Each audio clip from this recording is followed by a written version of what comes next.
Hi guys, thanks for taking Rentals 101 with me. As promised, hopefully I promised, I am going to show you here in a video so you can access it at any point how to search the MLS. So here you're going to see when you're working at Keller Williams, you should always be using Google Chrome. I'm going to actually add you to my screen so you can navigate here with me. Just give me 1 second. Okay, so you should be able to see my screen. So I'm going to go down here to Google Chrome, and here I have the Paragon login. In order to access that, you're going to need your key. You could either have been given a key code, a fob, or you're going to get the app, the SafeNet app, which looks like this and generates a key. So I'm going to go ahead and log in. And then you're going to need your Paragon. Ooh, what is mine? Log in, and then you type in the number that is generated to you. And that's going to be different every time. I find that after a password is generated, I usually have it generate 1 or 2 before I type one in, because for some reason, the first number always seems to not work. Let's hope I just typed in the right thing. So it should be verifying me. There we go. So initially you're going to see that my my MLS looks a little bit different than your guys's because I've updated and changed. Within the preference, you can change your top toolbar. Don't start doing that now. I got bored one day. However, it does, if a client happens to see it, it is a funny little conversation about how I'm working towards my goal of just sitting on a beach one day. So what you're going to do for in your first search for a rental, you're going to go into here, which is the second button in, which says search. You'll see it changes. All right. So we're doing rentals. We're going to be looking for a residential rental. You just click on. So I have my general settings customized like this. This is generally what you are going to be looking and using for your search. But you can customize the fields if you'd like. So if you know your client wants one specific thing and it's a must-have, like they have to have pets, you're going to go in here and select, you can hit find, you're going to write pets allowed. You're going to check here, you're going to check add, and then you have to also check apply. It seems a little ridiculous, but you have to do all of those. And you'll see now it's updated and I have pets allowed down here as well.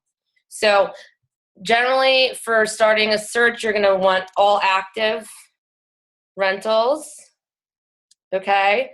The price range, you want to keep it around what they're searching for. You don't want to go too far over. I always provide them with the lower end as well. You'll see that people will tend to navigate towards the nicer properties in the higher end of the budget, but you don't always want to push that because you don't want to be that person.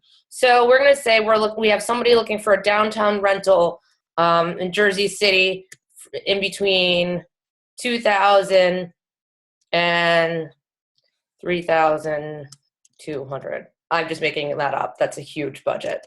We're going to say they want 1 bed and 1 bath at least. So you want to keep your search parameters pretty open because if you make it too small, you're only going to come up with a few options. So you really want to keep it broad here. The area, I'm going to type in J, and you see all of the Jersey City ones come. So I want just downtown Jersey City. As you play with it, you'll see if somebody's looking for maybe in the Heights, you would do JC Heights. You would do also maybe Union City. They might be open to that, and also Journal Square. So as you get to know the area, you'll get to know the little locations. But like if you just type in the first letter, it brings up. So I could even type in HO and I get Hoboken, but we're not looking there. All right, features. I generally don't put in features because that just limits it. And then we're going to say this person has a pet.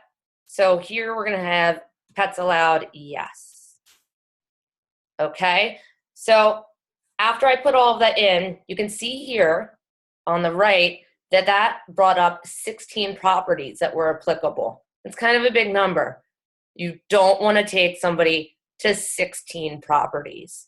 So you're going to go ahead and search, and you'll see all of these properties come up. Because I put such a large budget, we get a lot. But now you can see, judging by where they work, you want to find out what part of the city they work in. If they're commuting into the city, that's going to kind of change where they're going to be living in Jersey City. So, if they're in the financial district, you might want to be down by 77 Hudson Street and down by the ferries and have access to Exchange Place and both paths. Either way, you want to find out how much they're willing to walk.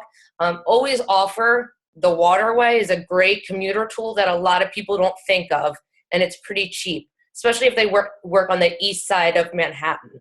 I always talk about the Jersey waterway. So now that we've brought in these properties, you can just go ahead and click on this, the MLS number, and you can see here's a lovely rental. You can see everything that it has to offer. Beautifully done. All right. Oh, now my head's floating over this. I don't know how to. Okay. And then close.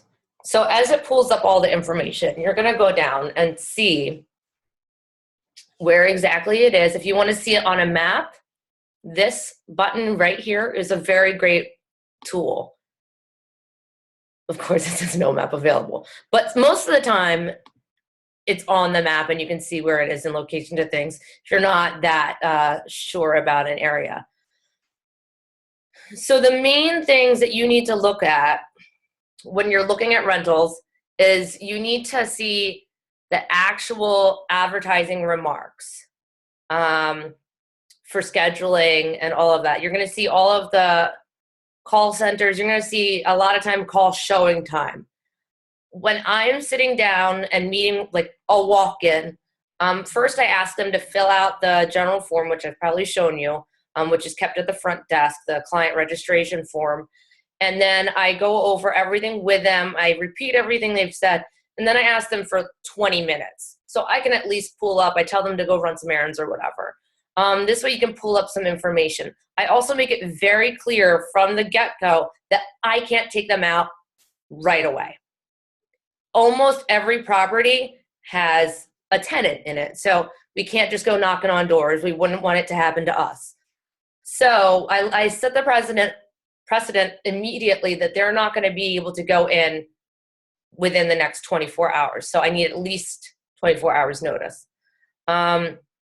So anyway, you can see here it has everything about the property, when it's available.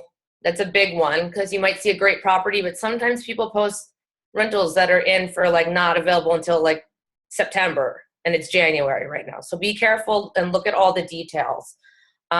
You definitely, right here is where it shows you if the pets are allowed. Okay. And then here's the square footage. This here is going to tell you what level the property is on when you go to see it, which is handy because you're going to find out as you fumble through your keys and everything that apartment 1 might be on the 2nd floor. Apartment 1B might be on the 1st floor. The numbering systems never make sense. So you kind of have to, if you can go ahead of time when you're not with your clients, that's great. But that doesn't always happen. So let me move my head again. So from here you can see the listing numbers I have. So I pulled up 16 results. So you can go back and forth between them. Okay. So that's that. So say I like this property, 55 River Drive South. You're going to select it here. You can select a few. All right. And then if you go back, you can see which ones you've selected, which ones you liked. You can go back to the whole list. Now, I'm going to email them to my clients.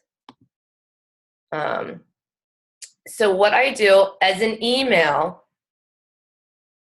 I collect customer with address. I hit add, and then I hit email. But I email it to only myself, okay? So here I'm just gonna hit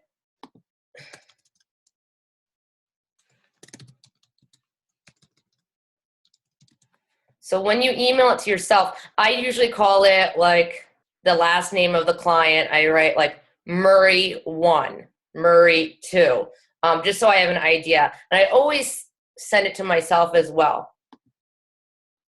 So, right, I'm now going to send another copy. Now, this is just what I do to keep it for me. So I call it all fields detailed. That's going to pull up all of the information, okay? When the first one that I selected, and I'll show you, is the customer with address, it only has our brokerage information. It doesn't say, like that first one was from Liberty Realty. So when you go out, you want to have just all Keller Williams information in front of you. If you can, put it in Joanna has, I don't know if I have one. Yeah, Joanna has some folders that you can buy. So you always want to have the logo around. It also looks good when you're walking around and you have Keller Williams and you have your name, PIN, and all of that. These little things just make you look like a professional, which you are. Okay, so I've selected all fields detail as well. Okay, and so this way, don't look it up. I have so many emails in here, sorry. So now you see that I have my link to listings and my sample. So this is what I sent to my clients.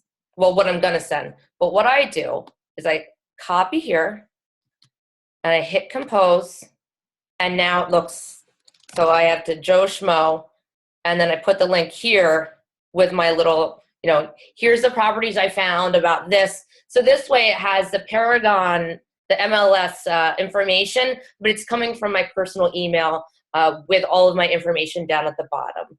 And I'm gonna label it Downtown Jersey City rental or whatever, just so I remember, okay? So you're gonna send them the client one, and then